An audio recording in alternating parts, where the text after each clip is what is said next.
Pessoal, tudo bem? Sejam bem-vindos a mais uma aula do nosso curso de Fundamentos em Wireshark, tá?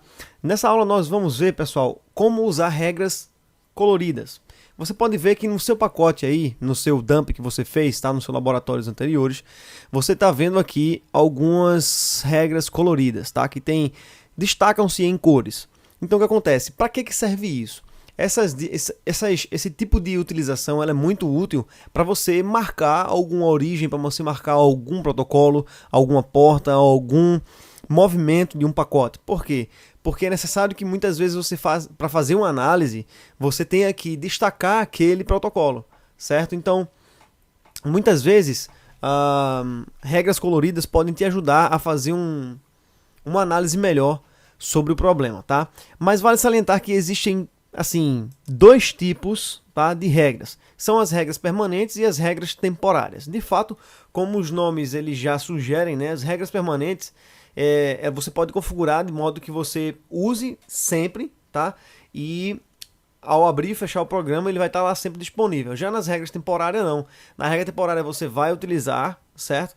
Uma vez que você utilizar aqui, fechar o programa, ele já não vai estar mais disponível para você, tá bom? Então, essa coloração eu tenho condições de configurá-la de modo que tanto eu posso colocar uma cor diferente no background, tá, por trás, ou eu posso colocar a cor da letra também com diferenças, tá? Isso fica a seu critério, é totalmente personalizável. Então, como é que a gente vai fazer isso, vai configurar isso, tá bom? Por exemplo, é necessário que para eu configurar isso aí, eu venho aqui no menu View, eu clique aqui em algum pacote, por exemplo, nesse TCP aqui, 443, eu venho aqui em View, no menu Me View, Coloring Rules, e você vai ver a tabela de regras que existem, a tabela de regras coloridas que já existe por padrão, certo? Nessa tabela, nesse local, né, você pode acrescentar uma nova regra, você pode deletar uma nova regra, ou você pode copiar uma nova regra, duplicar esta regra, tá? Importar ou exportar regra de outros sistemas, de outros Wiresharks que tenham, tá? Então o que acontece? É possível que você personalize as suas regras aqui, como nós vamos fazer agora nessa pesquisa, tá? Mas para isso, a personalização ela fica da seguinte forma. Como é que a gente vai fazer? Vou cancelar aqui. E uma vez que eu cancelar, eu vou clicar aqui em expressão. Por quê? Nesse campo aqui você aplica ou mostra alguns filtros, algumas condições e regras para que esse filtro, para que essa conexão nesse caso, para que esses pacotes sejam filtrados. Então eles obedecem a algumas regras. E essas regras são lógicas que automaticamente, se selecionadas, eles vão fazer com que os pacotes apareçam para vocês aí, tá? Onde estão essas regras? Vocês cliquem aqui em expressão, expression, você pode ver aqui qual é a relação de regras que existem, tá? Diferente, igual a que, maior que, menor que, diferente de que, certo? Que contém, faz match, tá? Se está presente ou não, e o nome do campo ou do protocolo que você deseja selecionar. Nesse caso, eu vou procurar aqui por TCP, certo? Não tem espaço, TCP, pronto. No TCP nós vamos selecionar aqui pacotes de retransmissão, pacotes repetidos, tá? Deixa só eu achar, pronto, aqui ó. TCP, Transmission Control Protocol, tá? Existe aqui inúmeras outras opções dentro do próprio TCP, ok? Que nós podemos utilizar, mas nós vamos utilizar dois tipos de protocolo, que é o pacote TCP de retransmissão, ou seja, pacotes que foram retransmitidos na comunicação. Nós vamos clicar aqui na relação está presente, para seguir uma lógica na regra que vamos montar e clicar OK, certo? Ele vai aparecer aqui no campo. Se nós dermos um Enter, ele só vai selecionar os pacotes que foram retransmitidos. Pacotes de comunicação ACK que foram retransmitidos, tá bom? Ou, certo? O pacote, vamos colocar uma outra expressão aqui. Deixa só, isso, pronto. Uma outra expressão. Vou colocar aqui novamente TCP. Vou procurar, né? Vale salientar que se você quiser procurar, por exemplo, protocolo de autenticação na rede, que é o 802.1x, você tem aqui condições de achar também e trabalhar em cima desse protocolo, certo? Vamos clicar aqui em TCP, e vamos colocar aqui o seguinte pacote. Pacotes duplicados de ACK, respostas duplicadas, certo? De solicitações duplicadas. Eu vou colocar aqui está presente e dar um OK. Existem regras que devem obedecer algumas sintaxes lógicas para que funcione, certo? Ou seja, eu estou procurando aqui ou pacote de retransmissão ou, certo? Que é um operador lógico, um pacote duplicado do ACK, certo? Ele vai procurar aqui nos meus pacotes ou um ou outro, beleza? Então, ele já achou aqui, ele já selecionou todas as opções dentro do meu pacote aqui, dentro da minha pesquisa. E eu agora quero fazer uma regra colorida. Eu quero colorir essa pesquisa aqui. Como é que eu faço então? Eu seleciono aqui, tá?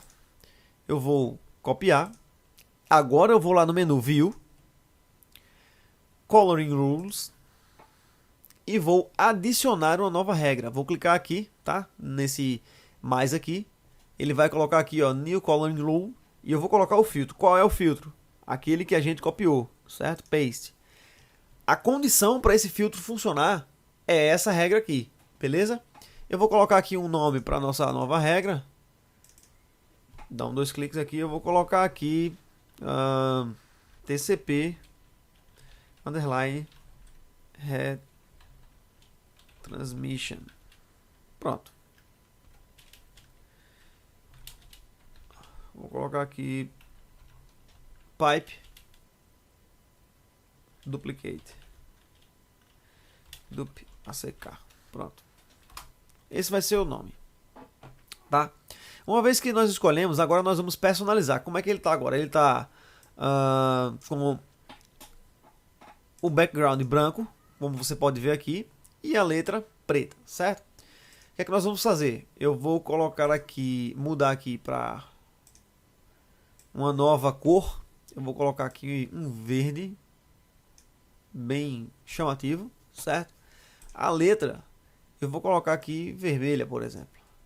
Dá um OK. Como é que ele está agora? Olha só.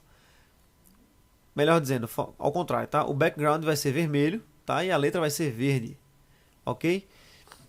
Então, quando nós dermos o OK aqui e aplicar, todos esses pacotes eles vão ser modificados, certo? E a sua cor vai aparecer dessa forma aqui, tá? Existe uma ordem interessante nessa pesquisa aqui, beleza? Deixa eu explicar para vocês. Coloring Rules. Como o meu pacote, como a minha pesquisa específica está acima, todos os pacotes referentes à retransmissão e duplicação e pacotes duplicados, aliás, o que é que vai acontecer? Eles vão ser marcados com essa cor. Se, por exemplo, eu tenho aqui o BadTCP e eu colocar o BadTCP para cima na ordem de execução e der um OK, você vai notar que todos os meus pacotes vão se tornar a mesma cor do BadTCP, certo? Salvo algumas exceções. Por quê? Porque a leitura desse tipo de regra, ele vai fazer com que a ordem seja aplicada de cima para baixo. Então, as regras mais genéricas você coloca mais embaixo e as regras mais específicas você coloca mais em cima. Por exemplo, essa regra BadTCP já é mais abrangente, ele mais aberta, né? Ele abrange um protocolo a várias maiores opções. Então eu coloco ele para baixo. Por exemplo, temos aqui também um exemplo disso, que é o UTP, o UDP e o TCP, que são regras aqui assim que não restringem absolutamente nada. Ele simplesmente está com o protocolo inteiro. Então o que acontece? Eles estão embaixo. Se eu colocar em cima, provavelmente, vamos colocar aqui para cima, bem possível que aconteça o quê? Que os pacotes UDP e TCP sejam marcados apenas com as cores do TCP e do UDP, certo? Porque são regras que estão genéricas, então eles vão obedecer a ordem de execução de cima para baixo, certo? Na visualização, então, você pega o meu pacote aqui, a minha regra que eu criei, tá? Vou colocar para cima, porque ela não é tão abrangente, certo? As abrangentes, as genéricas, eu vou colocar para baixo, tá? E as mais específicas para cima, para que no momento em que eu desejar fazer essa distinção da regra específica que eu acabei de criar, então automaticamente quando ele fizer a leitura ele vai utilizar essa cor que eu selecionei, certo? Beleza? Para esse tipo de pacote. Tranquilo, pessoal? Então, se você quiser dentro de uma análise que você fizer aí na sua rede, você pode selecionar os protocolos, selecionar o tipo de regra, você pode vir aqui em expressão e selecionar o tipo de protocolo que você quer farejar, por exemplo, na rede, e fazer uma regra específica aqui com os operadores lógicos. Mais à frente eu vou mostrar para vocês como funcionam nos detalhes e vamos, né, brincar bem com isso aqui. Beleza, pessoal? Espero que vocês tenham gostado. Essa é uma dica bastante útil na hora de você fazer uma análise na sua rede, beleza? Até a próxima aula.